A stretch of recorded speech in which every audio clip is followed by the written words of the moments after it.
নমস্কার, good evening.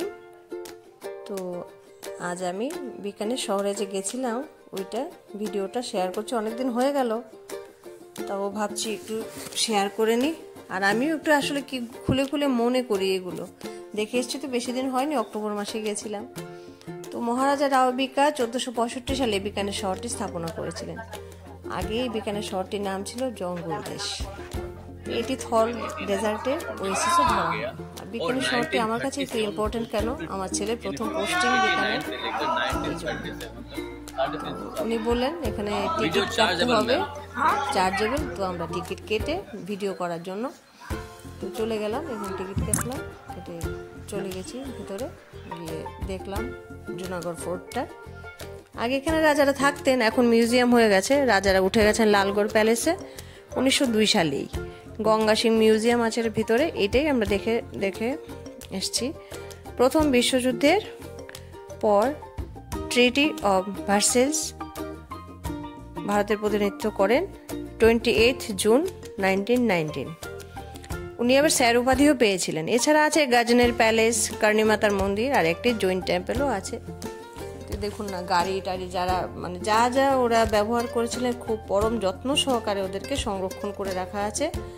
খুব সুন্দর জিনিস, দেখার মতো জিনিস। এখানে শহরটা বেশ সমৃদ্ধ মনে হচ্ছে। কত পুরনো, কয়েকশো বছর আগের পুরনো ফ্যান এটা। অনেক পুরনো পুরনো জিনিস, বেশ ভালোই লাগছে দেখতে। যে আমার মনে হচ্ছে যে এত উন্নত প্রযুক্তি তখনকার দিনে ছিল না, কিন্তু ওরা ইংরেজদের পৃষ্ঠপোষক ছিলেন, এই জন্য ওদের থেকে বুদ্ধি বা কি করে নিজের রাজ্যটাকে সমৃদ্ধ করা যায় সেটুকু ওরা ভালো করে জানতেন। দেখুন না, পিলারগুলো, মেঝেগুলো কি সুন্দর করে ডিজাইন করে রাখা।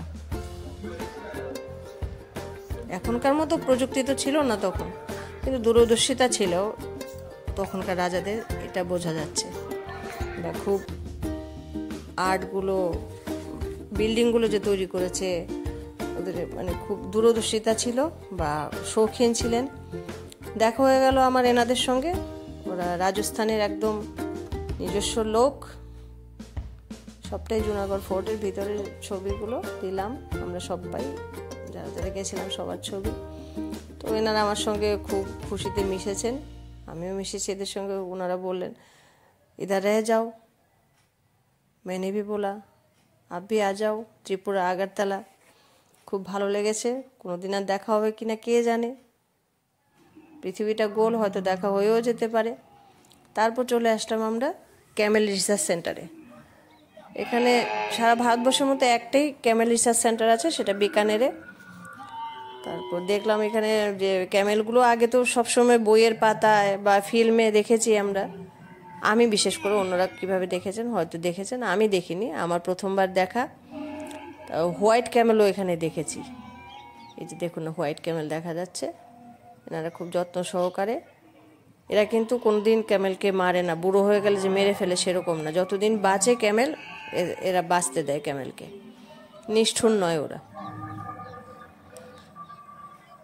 তো দেখলাম কেউ হেঁটে বেড়াচ্ছে, কেউ বসে আছে। আমার তো দেখে একদম ডাইনোসরের মতো লাগছিল, যে বিরাট বিরাট ফিগার।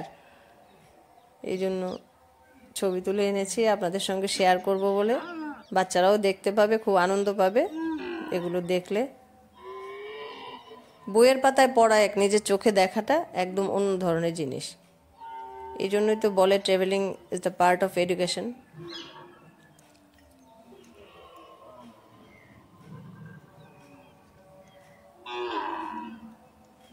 দেখুন না, অনেকক্ষণ ধরে ওদেরকে দেখিয়েছিলাম। অনেকটা গরুর মতোই কাছাকাছি, আর একটু একসঙ্গে ডাকছে তো সবাই, তাই একটু বিভৎস লাগছে আর কি।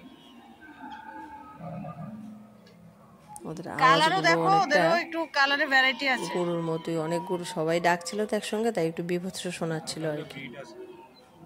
এই জন্যে ওইখানে ওই ইয়ে আছে, ডেয়ারি আছে, ডেয়ারিতে লোকদের বললাম একটু ক্যামেলের দুধ দেখাতে। দেখুন না কি ভারী ভারী দুধ, গরুর মতো নয় কিন্তু হালকা পাতলা নয়। তবে এনার সঙ্গে দেখা হয়েছে, উনি ওই জুনাগড় ফোর্টের গার্ড ছিলেন। ছবি তুলে নিলাম ওনার সঙ্গে, এই বাচ্চাগুলোর সঙ্গে। ছবি তুলেছি। যাদের যাদের সঙ্গে আমার কথা হয়েছে ওদের সঙ্গে আমি ছবি তুলে নিয়েছি। তারপর ভোর একদম 4:45 3:30 হবে, আমরা বেরিয়ে পড়েছি বাড়ি ফেরার জন্য। আমাদের এয়ারপোর্ট যেতে হবে। তো এয়ারপোর্টে আমাদের লেওভার আছে 5 ঘন্টার মতো। তখন মান্ডবী বলল, দেখো কাছে যদি কিছু থাকে সেটা দেখে আসে। তো গুগল সার্চ করে দেখলো হাওয়া মহলটা বেশ পাশেই আছে, সেটা যাওয়া যেতে পারে।